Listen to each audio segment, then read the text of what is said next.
Europe 1.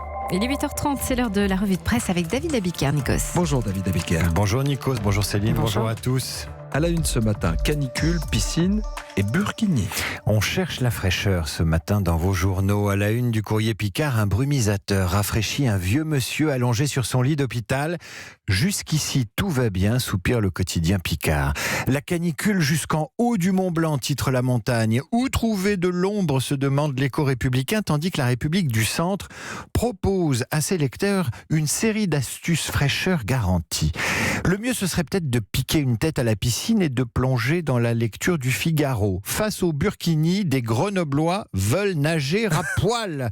À l'appel de l'Alliance citoyenne, un collectif prévoit dimanche une opération burkini à la piscine municipale de Grenoble. Pour riposter, un autre collectif baptisé les Jours Heureux invite les habitants à se rendre à la piscine le même jour pour y nager nus et culottés.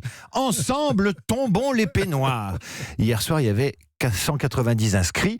Face aux avocats de la laïcité et du respect du règlement qui interdit les vêtements de bain intégralement couvrants, les partisans du burkini invoquent la liberté de conscience et la canicule. Vous vous rendez compte, il y a 50 ans, la chaleur et le soleil favorisaient l'apparition du bikini. Aujourd'hui, ils sont le prétexte au port du burkini. Les temps changent et la température augmente. Après les maillots de l'été, le livre de l'été peut-être ? Et oui, Marc Lévy et Guillaume Musso ont du souci à se faire avec le livre fort en émotion. Vous en parliez à l'instant, intitulé Passion et signé Nicolas Sarkozy qui fait la une du Point qui en publie les bonnes feuilles. Entre la France et moi, ce ne sera jamais fini.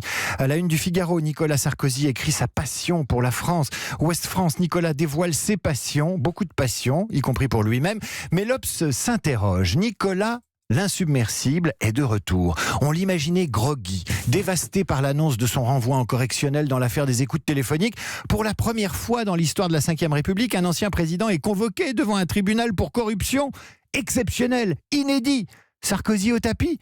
Au contraire, c'est ce moment à haute intensité dramatique qu'il choisit pour publier un livre de souvenirs. Et l'Obs présente le plan marketing de l'ancien chef d'État qui adore publier à la veille des vacances d'été avec un tirage à 200 000 exemplaires distribués dans les gares, les aéroports, les stations balnéaires et toutes les bonnes librairies. Avec ce livre, Nicolas Sarkozy maintient la légende, fait du teasing, explique l'Obs.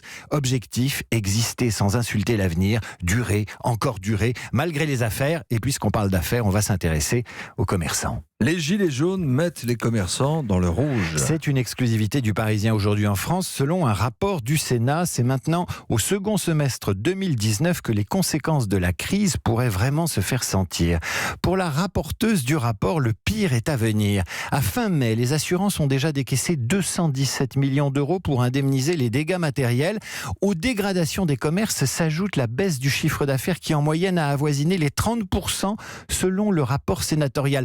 Une perte d'exploitation pas toujours prise en charge par les assureurs. Un exemple, quand le Fouquet se ferme pour travaux, il est indemnisé sur la perte moyenne de chiffre d'affaires. Quand un commerçant perd des clients à cause d'un barrage de gilets jaunes, il ne l'est pas. Le rapport pointe également des conséquences sur l'emploi. À Lyon, 20% des entreprises auraient licencié ou effectué des démarches de chômage partiel. Des conséquences désastreuses pour la sénatrice Évelyne Renaud-Garabédian qui appelle à la création d'un fonds d'indemnisation nationale abondé par l'État, comme ce qui existe pour les catastrophes naturelles. Et puisqu'on parle de catastrophes naturelles, on lira dans Ouest France les résultats d'une enquête sur le rapport des Français à la mer et à l'océan. 87% de nos compatriotes estiment que les mers et les océans sont en mauvaise santé. Leur niveau d'intérêt pour les océans a progressé de 27% depuis la première enquête réalisée il y a 10 ans, comme si l'intérêt pour les océans progressait avec l'urgence climatique. L'urgence et la chaleur, c'est la justification donnée par le conducteur d'un scooter interpellé mardi par la police allemande près de Berlin. La raison de l'infraction, l'homme ne portait qu'un casque et des sandales et roulait entièrement nu. Aux agents qui l'ont arrêté, l'homme a justifié ainsi sa tenue. J'ouvre les guillemets. Il fait chaud, non ? Que voulez-vous répondre à ça ? Oui, il fait chaud. La police allemande a même publié la photo du conducteur du scooter sur son compte Twitter. Tout nu et l'anonymat dans tout ça. Et je vous rappelle qu'il portait son casque, Nikos. Ça change tout. Et ses sandales.